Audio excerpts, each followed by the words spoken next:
Hello, everyone.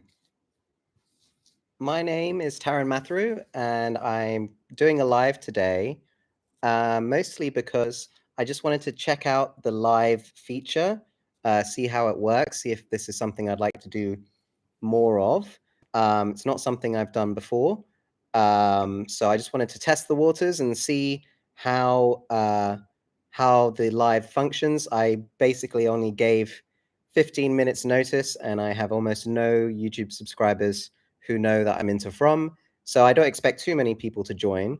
But I thought I'd do a Q&A if anyone wanted to ask me any questions about my theories, um, where I can talk without worrying I'm talking too much.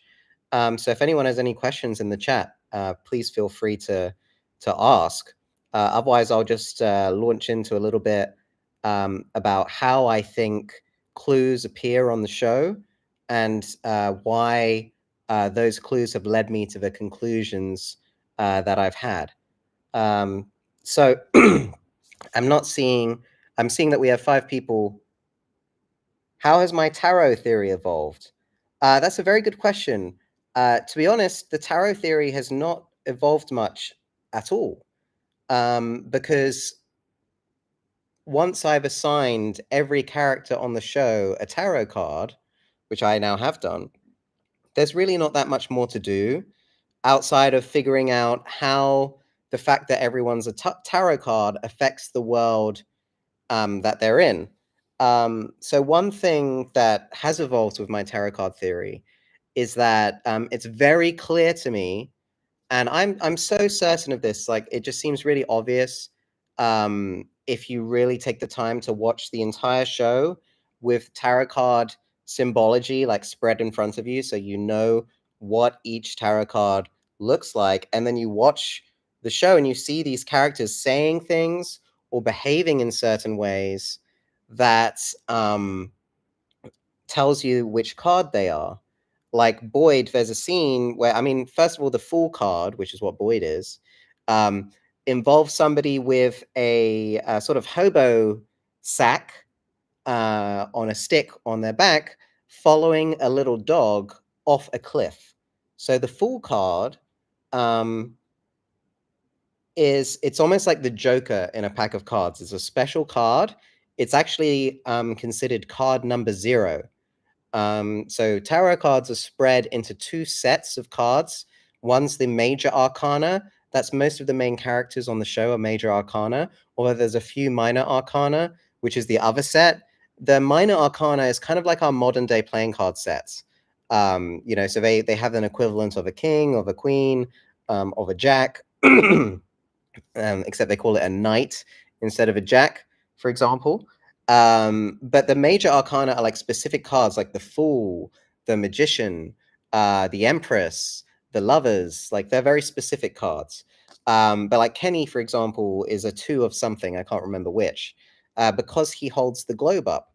Um, so in any case, so Boyd, he follows a dog quite a few times on the show. So if that doesn't tell you he's the Fool card, and also when he follows the dog the first time, there's like a log in front of him that he sort of steps over to get towards the dog, which is very similar to the Fool stepping off the cliff following the dog. And when he does step over that log, it's kind of like when he starts running and gets lost in the forest, which is kind of like the Fool going over the cliff. And there's even a scene where Boyd is in the church and he says, "I'm just a dumb mother effer." He describes himself as a dumb mother effer. Again, that's an analogy for the Fool, right? That's a synonym for the Fool. So Boyd is definitely the Fool card. And what's interesting about the Fool card in the game of Tarochi and other games that used tarot cards of the time, is that the Fool card cannot be defeated by anything. At the best, it can be a draw. So isn't it interesting that Boyd has been in situations where he really shouldn't escape? He's surrounded by monsters at one point. Clearly in the trailer, we see he's faced with a monster who's literally dangling some keys in front of him, you know? And then there's also a when he's held in the barn, and someone's being tortured in front of him. Isn't it interesting that Boyd survives again? So is it possible that Boyd is the only person in the tarot cards deck that all these characters are representing? Wouldn't it be interesting if Boyd can't be killed by the monsters because he's such a special card? Maybe he can't be defeated by the monsters. That's a possibility. Because Boyd sure does have main character plot armor. You have to admit he's been in quite a few situations where he probably should have died. Like when he's in the forest with his torch and and then the monsters all just walk past him and they don't see him and his vision gets all blurry. That's something super interesting that I've been thinking about for a while. Boyd uses the torch and the light of the torch in particular to go back to the sort of dream world where all the characters, Julie and Randall and Marielle are being kept. So I'm still confused by that. I'm like, what realm is this? What realm are they going to? Are they time traveling? Are they going to the Canadian mirror world when he does that? I think most likely the Canadian mirror world. That's just me. But we'll see. We'll see. But isn't it interesting that when he's in the forest, after he douses the flame, his vision sort of gets blurry. Maybe it's to suggest that he's getting sick from the worms. But I don't know. It felt like such a specific scene. I don't know. So I'm still thinking about that. I do wonder what the torch that Boyd's holding is made of iron, and I'm pretty sure that the monsters are imitating Newfoundland fairies. So Newfoundland fairies are interesting because they actually they imitate normal people. Part of Newfoundland fairy folklore is that they will imitate a normal person sometimes. And isn't it interesting that the monsters on the show are sort of they're mimicking sort of 1960s sitcom characters, but like stereotypical normal people from a town, right? A milkman, a ballet, a cheerleader, a jock, a mechanic. All of these people are like normal people, right?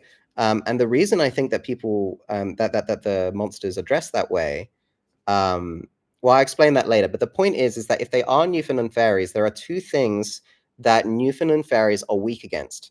Those are bread and iron. And isn't it interesting that Boyd is called Mr. Fish and Loaves, and Abby is called Iron Abby? Loaves and iron are two things that Newfoundland fairies fear.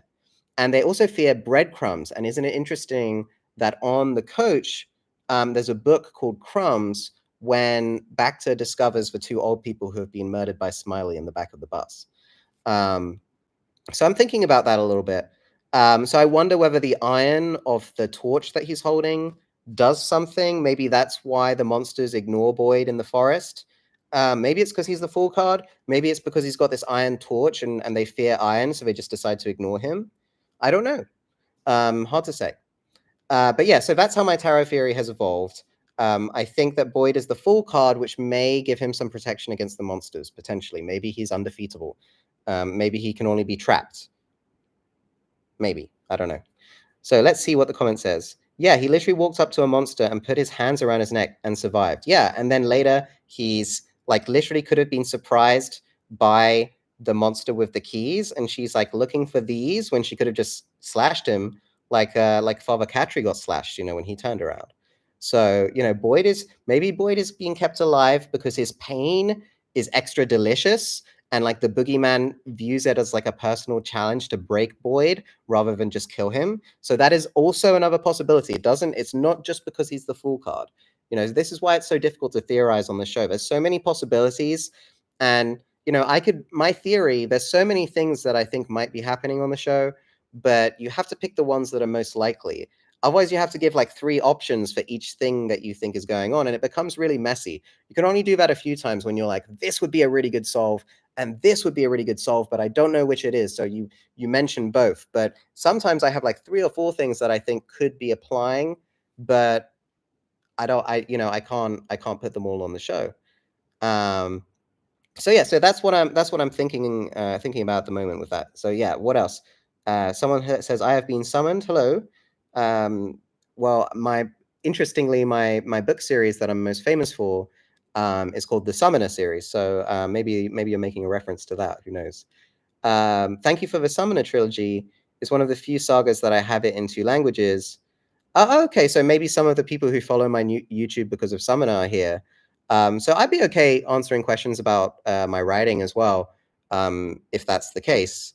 I guess maybe it's quite likely that most of the people here are Summoner fans because most people who subscribe to my YouTube channel are Summoner fans. So I will also answer questions about my book. Sorry, people who are here about From, I'll try not to talk too long about either one. The breadcrumbs things is new to me. There are all kind of creatures that eat bread and don't worry about breadcrumbs. Yeah, so you know the crumbs thing is super interesting, but so many of the clues on From they mean 2 different things. You know, so there'll be a clue that's a clue for many things. Like horses are mentioned a lot on the show. You know, wild horses. Ethan wears pajamas with horses on them. There's all sorts of horse references.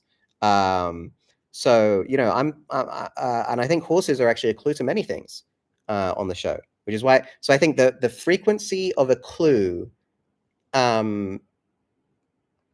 There are many like nouns and adjectives that are clues on the show, as far as I can tell, and if a like symbol or like a noun, an object, like let's say apple, right? Apple is a clue that's referenced many times on the show. I think because apple is a clue to several things that they've inserted into the show. It's really interesting how they've structured the clues. I know I sound crazy or like I think I'm very clever and I've solved something and maybe I'm just like reading into things. But if I'm correct, I believe what they've done is it's so interesting. They've made a story that where the same clue applies to multiple aspects of the story. It's really clever how they've done it, and they've also sort of scattered these clues through Wikipedia. Interestingly enough, so it's almost like they're like, we're gonna hide clues, but we know that people trying to solve the show are gonna go to Wikipedia first. Like, and to be honest, like when I've been researching the show, even before I realized that they're mainly using Wikipedia for this, like clue structure. Although they use Britannica sometimes a little bit as well, but that's more for wider context than like clue, like keyword clues. But as far as I can tell, they've structured the story around a set of symbols, objects, and adjectives, like keywords, basically, like apple, rose, horse. Uh, uh, there's like many that are like small ones where they only come up a few times. Power. There's like all these words. Like I can't think of them off the top of my head. Mainly the ones that are coming to me are ones that are like minor clues and are not certain. Like sprouts. Sprouts is another thing that they keep referencing. Actually, in emojis from the actors, they hide clues in their social media posts. But anyway, so they hide all these clues in in Wikipedia, and you have to follow them. Like it's almost like playing the Wikipedia game where you have to get from one page to another just through clicking links on Wikipedia, and you need to get from one to the other. It's almost like that, but it's like you have to click around until you find one that makes the same references to like other clues on the show, and then you go to the next one and the next one. If I'm wrong, then I'm just reading into things too much. But the coincidences that I've come across while I've been pursuing this clue solving strategy um, are they just seem undeniable to me. So I don't really know what to think of these things. But I think that's like, if I'm correct, uh, that's how they've hidden clues on the show, and we'll see if people are can understand that maybe when if some of my guesses start to be correct. Um, I think the best I think I'll be able to explain this to people a lot better when real world artists, writers, directors, and celebrities start making cameos on From. I genuinely believe that Stephen King, the actual like real person Stephen King, will be playing himself, real Stephen King, like he'll be acting, playing himself on the show. Like I think that Tabitha, her mom Eloise, and maybe Henry, so 3 generations of the Matthews family, that you don't know this yet, but I believe that's the case, will go on a Da Vinci Code quest, and it's going to take them all over Europe, I think, and then back to America, and eventually lead them to Stephen King's house, like the famous one, that like the Gothic sort of Victorian one that's being turned into a museum currently. I actually think they're going to film scenes in this building. Um, and I think that basically what will happen is Stephen King will give Tabitha and Eloise and Henry a red book, and he will explain that ever since he got this book, he's been plagued with visions and dreams, and these visions and dreams have made him write the stories that he writes. And and then I think he's going to send them in the direction of Stephen Fry in Europe. And I think Stephen Fry will give Tabitha and Eloise and Henry a black book. And I think that both of these books, or maybe just one of them, possibly Stephen King's book, will contain a diary written by someone in the 1500s, whose name was Philippe de Comines, who was a famous French memoirist. And he will write the origin story of Fromland in this diary, and then Stephen Fry and possibly Stephen King and various other celebrities will have pieces of this diary, and then it will be read, it will be narrated by whatever celebrity is giving them that piece of the story, and we will flash back to Henry VII's reign of 1498. 1498, Tudor England is where all of this begins. I am 100% sure of this, by the way. Well, actually, it goes all the way back to the Garden of Eden in terms of the monsters that are involved in this and the magic that created Fromland. But the origin of the curse that they're currently in, the origin story of the curse, not the beings themselves, but the origin story of the curse, all starts at the end of the War of the Roses in Tudor England.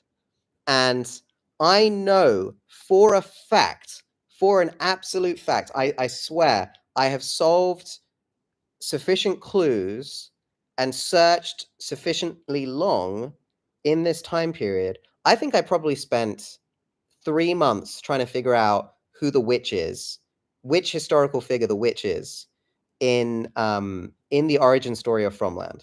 I went down so many dead ends. I thought she was Scottish for ages, and Scottish history in 1498 is so boring. Nothing happened that was like crazy interesting in terms of like young women. And I knew it was a young woman, probably a teenager, between the age of like 16, 15, and 20. And I spent ages looking for this girl, ages and ages. And basically, I looked at every teenage girl who had a Wikipedia page who was alive in 1498. And I actually looked at this girl's page and then discounted it and moved on before a clue on the show told me who she was. This clue was the Princess Roxy of Roton board game. So, what's the first word? Princess. Well, I don't think the word princess was necessarily a code for anything. So I was like, okay, this is a princess. This is a clue to a princess. And I was like, maybe it's a clue to like a tarot card, like the queen or something like that. But I was like, why would, okay, maybe Mrs. Liu is carrying this thing.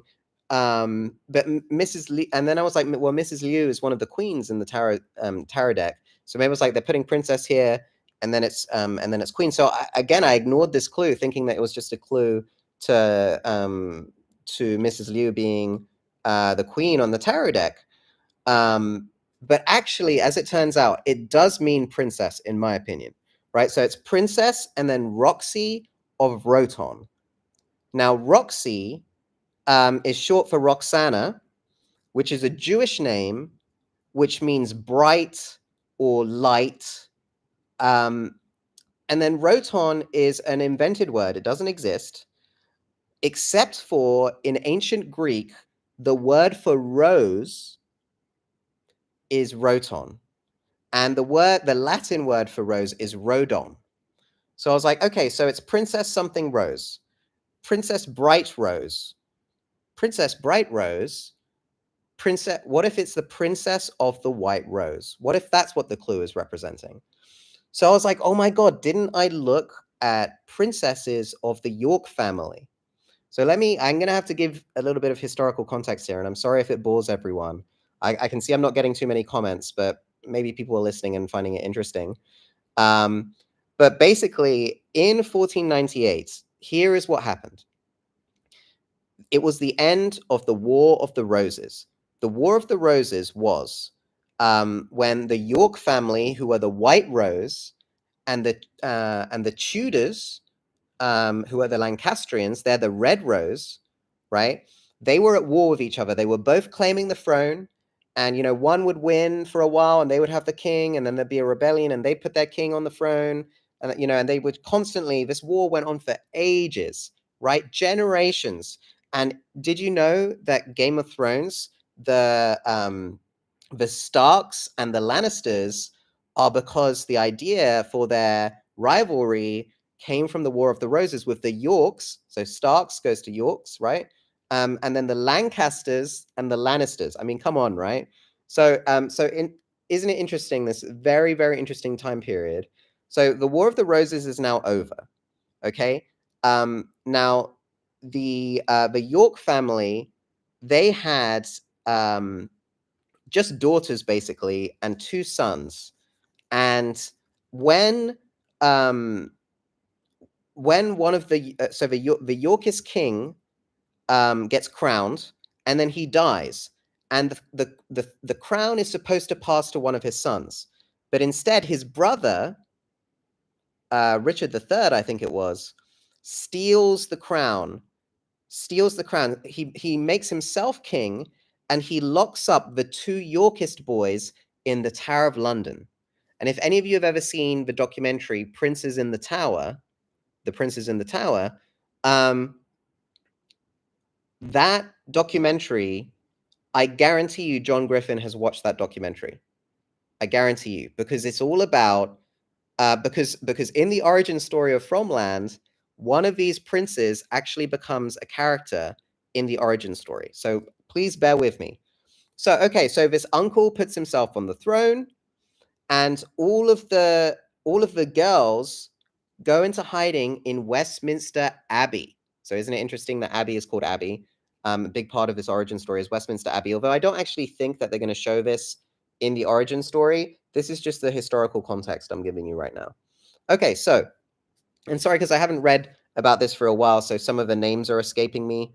But basically, this horrible uncle betrays his brother's family, puts himself on the throne, locks up the two boys in the tower, and many people said he murdered them. But some people also say that they escaped and went on to become rebels. But anyway, let me get onto that later. So anyway, so this uncle, he puts all these daughters of his brother, who are all princesses, they all then get locked away in Westminster Abbey. They plead sanctuary there, and he can't send his soldiers in to take them away because that would be sacrilege against the church. So he doesn't do that. And eventually he makes peace with them, and he says, you can come back to court, but Bridget, the youngest of them, has to go and become a nun. So he doesn't want any of these girls marrying someone troublesome. And he's about to marry the eldest daughter. So he's going to marry his own niece, Elizabeth, in order to keep the throne. Then this guy called Henry Tudor, he's the Red Rose, right? He's the last of his family. Okay, the Lancastrians have lost. Okay, they've lost. He's not even a real Tudor. He's like distant. He's distantly Lancastrian. He's the last in the line. Everyone else has been executed or killed in battle, and he's hiding out in France. And basically the enemies of the uncle, the Yorkist enemies of the uncle. So remember, the Yorks have divided in two now. There's the ones that support the uncle who stole the throne and put the two princes in the Tower of London and maybe murdered them. And then there's the side of the princesses who are like, our brothers should be on the throne. So what they do is they say, listen, Henry Tudor, Lancastrian enemy, if you bring an army to England, we'll bring an army too. We'll join together. We'll defeat the uncle who stole the throne.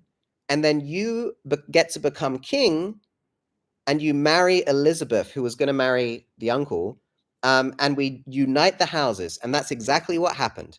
Henry the Seventh gathers an army of mercenaries supported by supported by a bunch of rebels basically and mercenaries, and he gets funding from various like European kings and queens who don't like this uncle being on the throne either, and they want to create like a bit of civil conflict in England. So he goes there, he joins with the Yorkist rebels as well, and they defeat the uncle. Henry goes on the throne. He becomes the king. He marries Elizabeth, and now the War of the Roses is over. Okay, it's over. The rose, the white rose, and the red rose become one. And isn't it interesting? In the opening episode of From, we see Fatima with a red rose. We see a white rose in one of the drawings in the background, and we see roses in other locations on the show as well, in the clues. Okay, so anyway, so now Henry the Seventh is on the throne. And Bridget of York is sent to become a nun. Her two brothers are supposedly still in the Tower of London. And then a bunch of rebellions happen, where basically these two guys. No, let's just focus on one guy because the other one's not so important. This guy called Perkin Warbeck. He claims to be one of the princes in the tower, Richard, and he says, I'm the real heir to the throne, and I'm going to take over England. I'm going to do what Henry VII did. So he gathers an army, he attacks Henry VII, basically doing the exact same thing Henry VII did, and he loses, and he gets put in the Tower of London. And this is where our story begins. So Bridget of York, the youngest of the York princesses, brother to Perkin Warbeck, who claims to be Richard. So let's call him Richard from now on, right? She's a nun. And there's a legend about Bridget of York that she became pregnant and gave birth to a girl called Agnes or Agatha. And then Agnes took her place in the nunnery. And I believe that Bridget is the main character on this show. I believe that in the origin story, Bridget of York will leave the nunnery after giving birth in disgrace and join a troupe of minstrels, musicians, and then join John Cabot's expedition to Newfoundland that disappeared in 1498. And along the way, John Cabot breaks Perkin Warbeck out of the Tower of London, and then Perkin gets Bridget and takes her with him on the expedition as well. So that's how I think the origin story will happen. I believe I think that it might actually open with a pregnant nun giving birth in a nunnery. I think that she'll have shaved her head, and that I think that she's been impregnated by a man named Henry Clifford. Now, Henry Clifford, so in history, right, this is something that you have to do. This is a really fun clue to solve on the show. if you do some sleuthing, you will learn that Bridget of York's supposed daughter that she had with an unknown man, when she became an adult, she married Henry Clifford's main bodyguard. Why would so you think, okay, so who could have knocked up Bridget in the origin story? Well, wouldn't it make sense if this lord has married his illegitimate daughter to one of his top bodyguards so that he knows that his daughter is taken care of? So it makes sense that this shepherd lord is the one who knocked up Bridget of York. So Bridget of York gets impregnated by this lord, and you know what's also interesting about this lord is that William Wordsworth wrote a poem about Henry Clifford the shepherd lord, and it said that Henry Clifford the shepherd lord learned witchcraft and became a cunning man, and he became a cunning man, which is a magic only known to peasants, because Henry Clifford, he was known as the shepherd lord because he spent his childhood as a lowly shepherd because he was a rebel. He was on the wrong side of a rebellion, and he had to go into hiding and pretend to be a shepherd for most of his life. So that's why he knew, but this is where he learned the cunning folk magic. Then he eventually became a lord again when his side won, and then he became an outlaw, and he would raid monasteries. Um, and there's another poem about Henry Clifford, the Shepherd Lord, about the Nut Brown Maid, and it's basically about how this girl, she shaves her head, swears swears on all that's holy that she will give up her whole life, that she loves the Shepherd Lord so much that she will go and live with him and be an outcast, and then he betrays her and goes and marries someone else. Um, so I think that's what happens in the origin story. I think it opens with a pregnant nun, Bridget of York, gives birth to this girl. She thought she was going to run away with this shepherd lord who taught her how to be a witch, right? He was a cunning man. And then she gets betrayed. He leaves her, and she's pregnant with his child. And then she's at the nunnery, and the nuns are like, either she goes on the street or you do. And she's like, fine, take my baby. She can take my place. She can live as me. She can take the money that my family send me every month, and I will go on the run. I will go and live my life not as a nun. And I think that's when she links up with her brother Perkin. I think even Perkin might come and get her, um, after he's broken out of the tower. And interestingly, history tells us that we don't know what happened to Bridget. The last thing we know is that years later, um, her sister, Elizabeth, who was now queen, wrote a letter inquiring about Bridget. And that's all we know, that she asked about Bridget. We don't know if she got a reply. All we know is that she asked about Bridget. And if in the origin story, Bridget basically swapped her place for Agnes, or Agatha, or whatever her name is, that means that the nunnery would probably pretend that Bridget was still there. So this works historically if Bridget disappears off to Newfoundland in the origin story, because historically nobody really knows what happened to her. So she is a pregnant former. She's an ex. I guess she was a pregnant nun who's no longer a nun, who then joins a troupe of minstrels. And I know this because they have clues to all these historical figures that would be minstrels. And they also, on one of the posters in the background of the show, in one of the posters on the trailers on the show, there's like what looks like a group of medieval minstrels with like a mandolin and like the hats that they wore. So I know that Triboulet, who is the inspiration for the Hunchback of Notre Dame, who is like the original court jester. He's like the original clown. He will be part of this troupe of minstrels. He'll be a little person with a hunchback. Um, I'm like really sure about that, and I think, and if you guys see in season 3 a ghost clown or a real clown in time travel, you will know that we will see Triboulet in the origin story. So let's see if that happens. Okay, I've been rambling for quite a while now, so I'd love to answer some questions. If anyone has a question, please feel free to ask, and I'll be happy to talk about that specific thing, if you like. But in the meantime, gosh, I wonder if I can share my screen. So why don't I open a new tab and we can look through some of my theories. Yeah, let's have a look. Just a moment.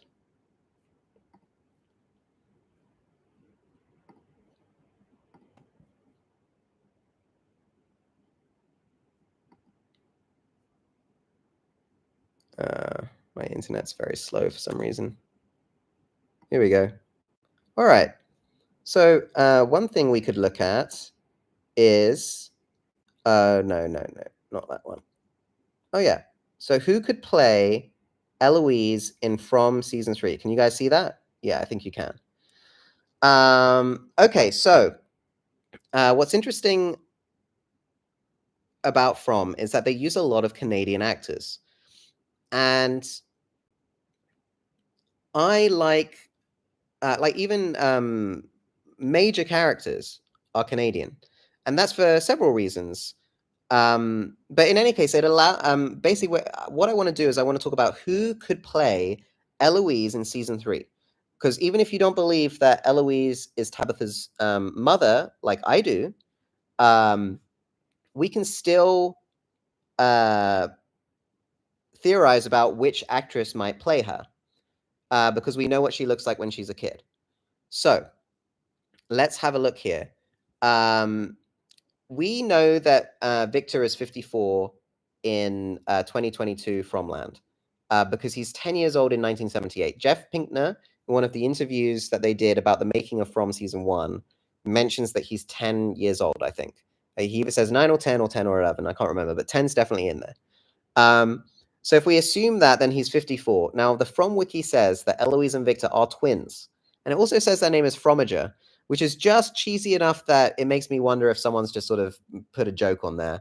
But it also says they're twins. So look, let's just, when I'm looking at the pictures on Henry's wall in the trailer, there's like a picture that kind of looks like Victor's a toddler and Eloise is a baby, which maybe puts them more like 1 year between them. So let's, just to be safe, let's just assume that they're 53, 54. Let's be honest, actors are cast when they're 5 or 6 years older than the age they're supposed to be portraying, or 5 or 6 years younger. Usually it's more like 3 or 4. So we can guess sort of 3 or 4 years on either side of that. So it could be 49, could be 59, could be 56. We don't know. But we know she's white. We know she's probably around 53 years old. We know she has brown or sort of dark hair, but the actor could use a wig or hair dye. It's a one step too far, but if there's an actor they really want to use, it's been done before. But if we're trying to narrow things down, we can look at that. What can we speculate about her? Well, she's an artist. What does that mean for the actor that portrays her? Maybe nothing, maybe something. But if they're gonna make her like a famous artist, maybe you need someone who has like a confident air. She's clearly troubled by her past, so you need an actor with like nuance and like pain. Someone who can really portray that. The paintings in the basement portray someone who's like haunted, right, by visions, by dreams, by memories. She's lost her whole family. She probably doesn't remember what happened to them, or doesn't know what happened to them. She certainly doesn't know what happened to her brother Victor. She disappeared. She came back. She met her her father took her in again. Didn't believe her that she saw weird ghost kids and bottle trees and whatever. Maybe she runs away, gets pregnant with Tabitha, whatever. But anyway, so she's clearly troubled. And yeah, she could be Canadian. There's tax incentives, I think, for the show to use Canadians. There's like a certain type of like acting like organization that they can only hire actors from, like SAG-AFTRA or something. I don't know too much about it, but I know that it helps when they hire someone Canadian. So there's no guarantee she will be a Canadian. This is a big role, in my opinion, like a major role. So they might, stump for an American who's like more expensive tax-wise. But they're more experienced. They have a vision for that actor playing that character. So maybe not. Boyd is not a Canadian man, played by a Canadian man. Donna is not played by a Canadian, I don't think. Feel free to correct me in the comments if I'm wrong. But okay, so these, I'm just going to say, these are some of the actors that I've looked into who, after I did a bit of a search, I found out that they existed and they were around the right age. So here's one's actress called Megan Follows. She's best known for being Anne Shirley in Anne of Green Gables. Now, she is 3 years older than Eloise would be at 56. But, she looks great for her age. She also plays Catherine de Medici on Reign, which I think maybe John Griffin would like because there's such a historical vibe to the show. So that's plus points for her. And she's got a long history in Canadian television. Maybe they would like to celebrate her role as one of Canada's, most well-known, older women or older female actors. There's also this lady, Molly Parker, who I absolutely loved in House of Cards. I thought she was fantastic. And she's 52, just the right age, very versatile. And she was also on Lost in Space, which one of the sub-writers, one of the assistant writers on the show, I actually think she probably has a really large role in the writing because she's so she seems to follow like all the actors on social media, all the production crew. But yeah, so she also wrote an episode on Lost in Space, so maybe she would recommend Molly Parker for the role of Eloise. Does anyone know what color Eloise's eyes were? Does anyone remember that? Is Donna Canadian, Bitey? That's very cool. So yeah, that's interesting. Let's look her up. Elizabeth Saunders. She's British. Oh no, British Canadian.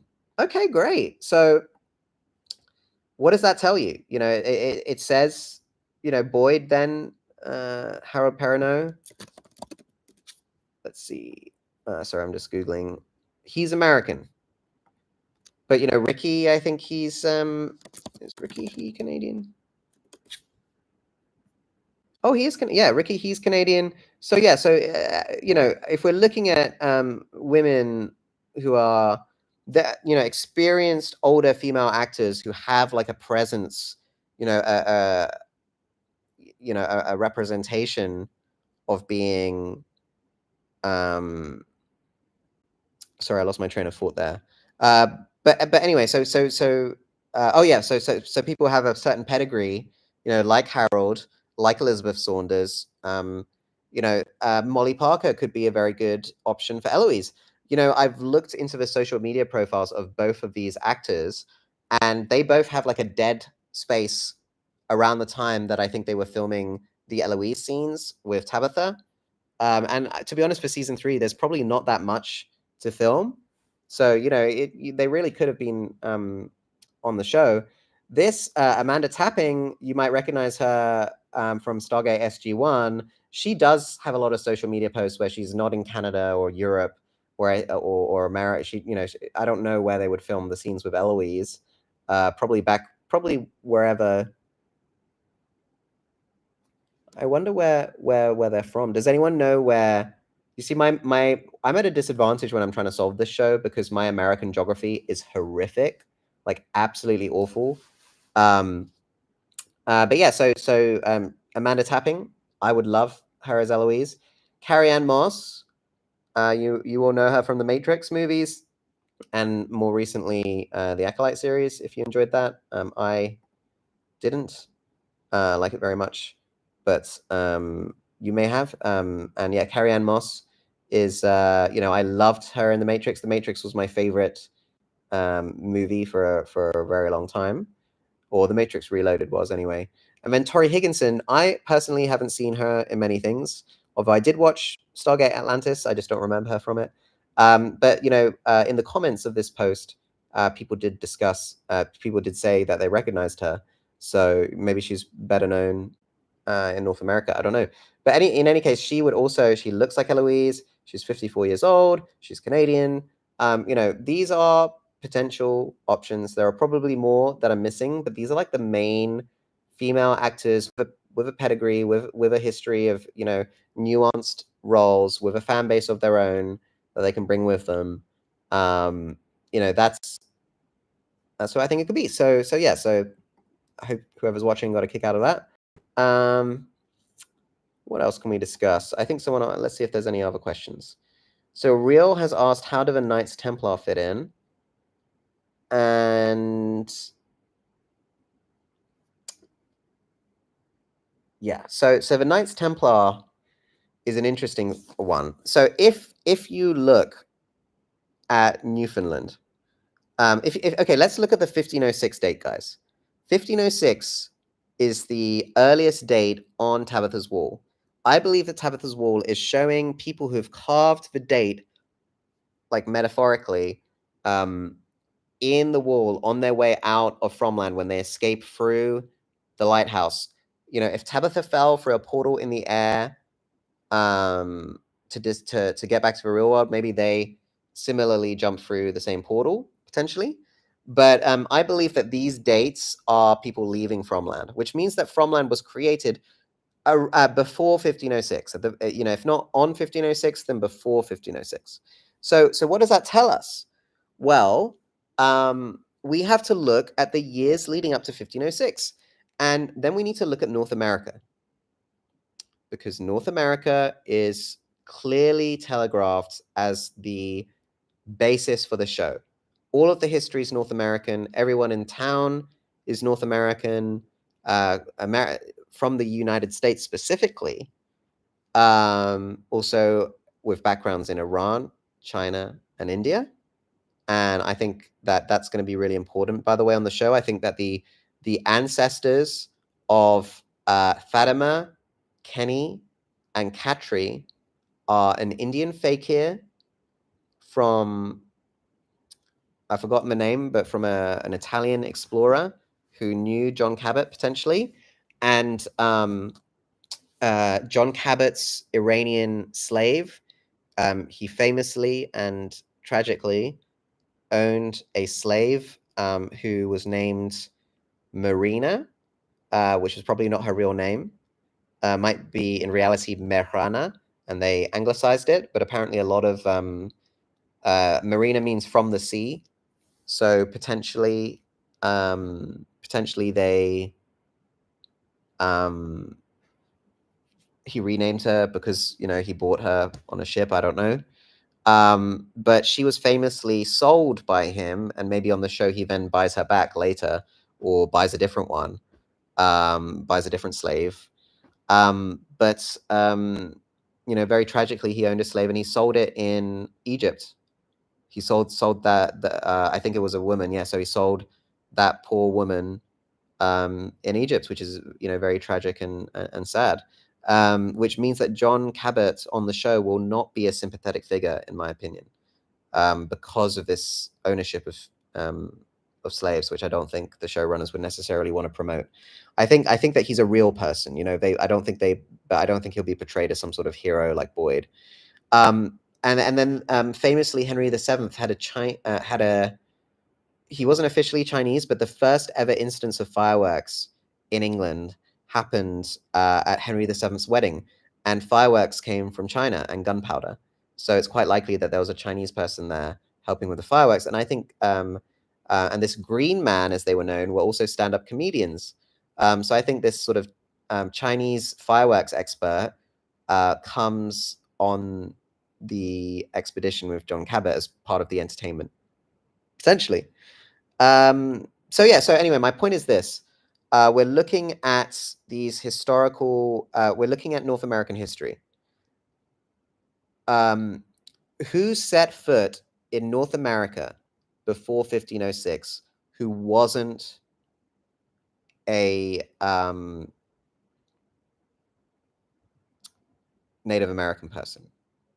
So, and remember, these numbers are written in numerals, right? That would have only been used by Europeans at that time, and potentially Arabic people, I think, because it was Arabic numerals that Europeans then took on. I'm pretty sure. But ultimately, it's a European that drew that thing in 1506, right? So, what Europeans set foot in North America in 1506? Well, it wasn't Columbus, guys. I'm sorry, you know, Columbus lovers. Christopher Columbus never set foot on North American soil, unless you count Cuba as North America. I count it as more the Caribbean, but Cuba is the closest that Christopher Columbus got to North America. So even if even if he did get to North America first, I certainly don't think he should be celebrated because he did some heinous things. I mean, he sanctioned. I don't even want to say the stuff that he had to do. Not that he had to do, that he allowed to happen and encouraged.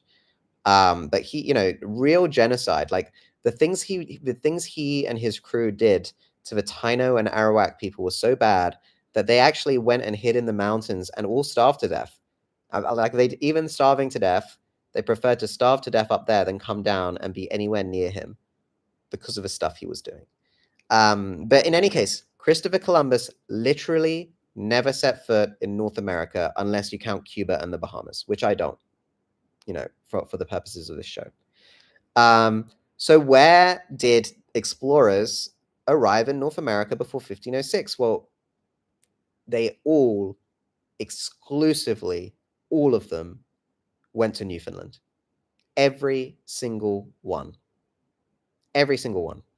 Leif Erikson with the Vikings, that was in the year 1000, more or less, and the Greenland sagas. We know for a fact that the Vikings colonized Newfoundland.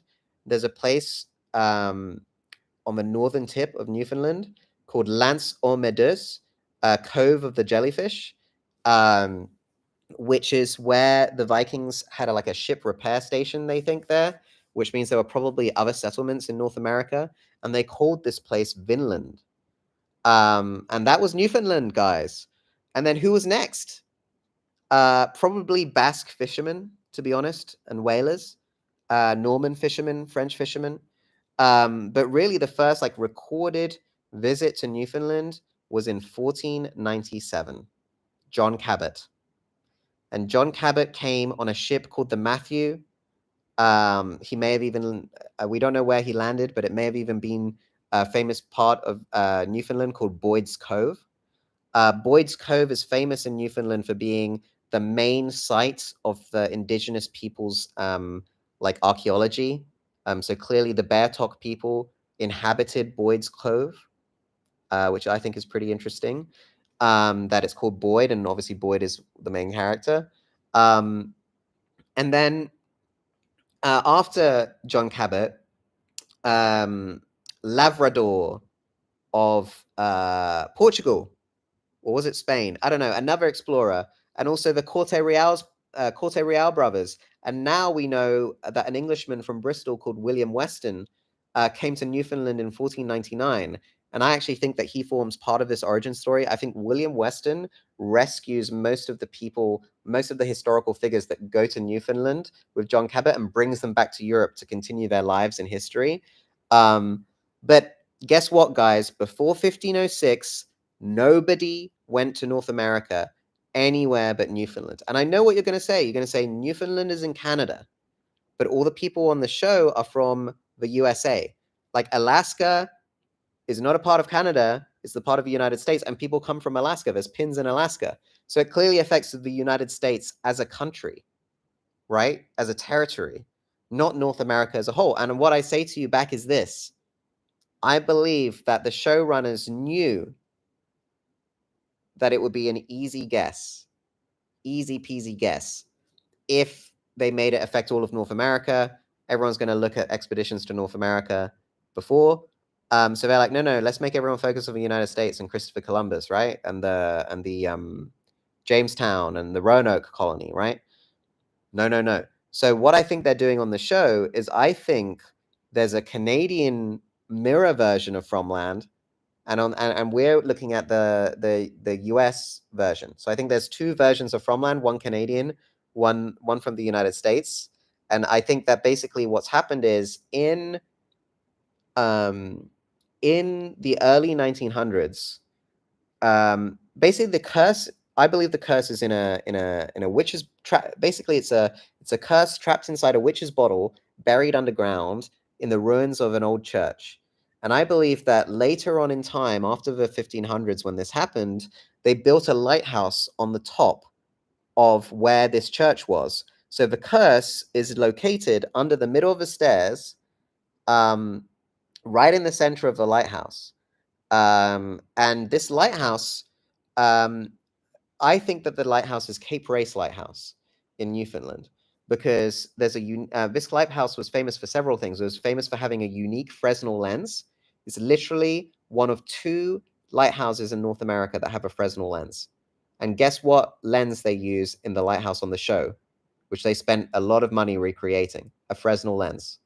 It also was unique in that it had a clockwork mechanism turning the light. Now, that wasn't, it's not the only lighthouse in Canada that has that, but it's like quite rare.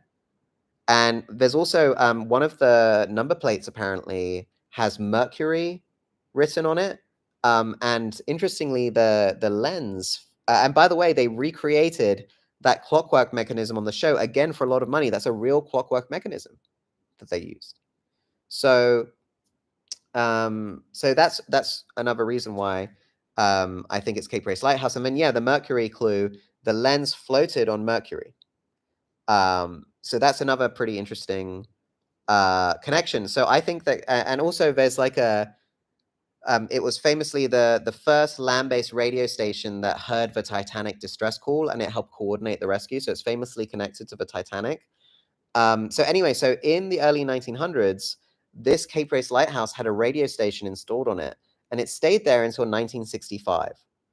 So I believe when Fromland started receiving radio signals from the outside, it received 2 different national frequencies, the Canadian national frequency and the American national frequency. And I think then, instead of Fromland's curse affecting all of North America, it started to affect the USA and Canada in 2 different like zones that it created. So I think the curse evolved into having these 2 different zones. So Cape Race Lighthouse.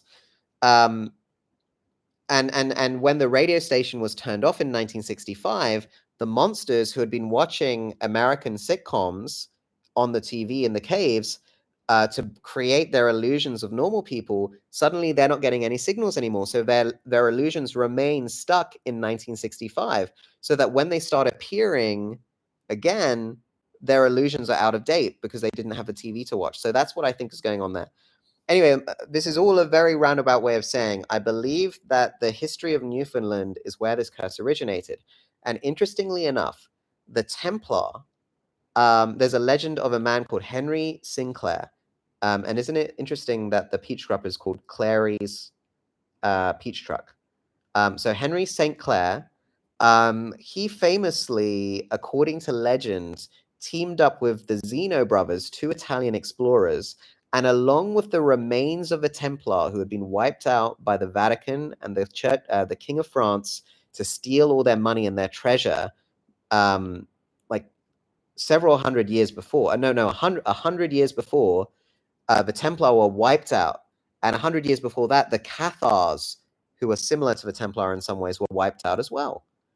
And so what happened was the Templar and the Cathars supposedly hid all their most holiest, most special treasures with the Sinclairs in Scotland, where the Vatican didn't have much power in Scotland at the time. So they went and they hid in Scotland, and that's why the Freemasons ended up being very much connected to Scotland, because people say that's where the Templar, the last of the Templar, with the Holy Grail and the nails of the cross and all these artifacts that they got from King Solomon's temple in the Holy Land, supposedly, they all got hidden with Henry Sinclair.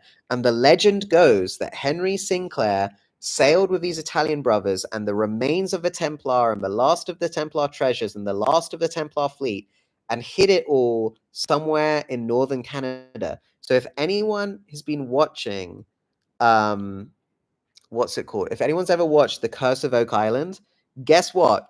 The treasure that they're looking for there, that is the Henry Sinclair legend, the Henry Sinclair treasure. Like, I don't know why they don't talk on The Curse of Oak Island about the Holy Grail, because that's actually where the legend of the Holy Grail supposedly is connected to. The Templar, like if you've seen the Da Vinci Code, it's the Templar that have the Holy Grail, and From is doing the same thing similarly. Only in this case, the Holy Grail, there's 2 Holy Grails in From. One is an emerald stone called the Graal stone that the Nazis hunt for at some point. I think in the show they'll show this guy called Otto hunting for it, and possibly hiding it somewhere, or not finding it but finding something else instead. And so they had this emerald that the Cathars thought was the Holy Grail, and then the Templar, they had like a cup that they found in Solomon's temple, and they thought that was the Holy Grail. And both of these versions of the Grail get hidden by Henry Sinclair in a cave in Newfoundland, according to legend. So that's how I think the Templar connection exists. And I think when John Cabot's like expedition and his colony are marooned in Newfoundland, I think that Bridget and her friends find this cave full of treasures and they use them to battle the boogeyman. And in the modern day, Tabitha, Eloise, and Henry are going to be traveling around Europe trying to find these artifacts where they've ended up after being passed along through history by writers, artists, musicians, philosophers, and did I say inventors? And inventors. So I think, unless anyone has any other questions, that's where I'm going to end it. It's been over an hour. 17 people are watching. I don't know how many of them are From fans, how many of them are curious Summoner fans who are like, I have no idea what this guy's talking about, but I like his books, so I'll see what he's like when he's talking. That could be some of the 18 people now watching as well. For anyone who didn't catch everything I've been saying, I will probably leave this up as a live on my YouTube channel. To any Summoner, Contender, or Dragon Rider fans, sorry I didn't talk so much about that, and sorry if this is a very confusing stream for you. If you don't know, I'm a huge fan of a TV series called From. It's a horror show, but actually it's a very, very clever mystery show where they hide clues in the background, and it is feasible to predict pretty much everything that's going to happen at the end of the show if you solve all the clues. And that's what I've been trying to do for the last year as a hobby on the side of my other jobs and writing and other things. I've just been really enjoying that process. I think it's probably one of the smartest TV shows ever made. I'll be extremely sad if it gets cancelled. If the showrunners are watching, I really appreciate what you guys are doing. I hope that you keep getting renewed. I hope that every clue that you've hidden in the background gets shown on the show, and that I won't get left out in the cold, having solved stuff and then it's just hinted at or something. I doubt that very strongly, but that would be interesting if that happened. And yeah, I love talking about the show. I was going to go live with Real tonight, and he wasn't free. So I thought, why not try a live stream, see how much interaction I get, see if it's something I enjoy doing. I might do it again. I got enough people joining and interacting. But also it just helps me sort of get my theories out there in public, so that if I'm right about something, at least I can point to the video. No one's going to say I edited a video if I get something right. So anyway, so thanks very much everyone for listening. Yeah, catch you next time.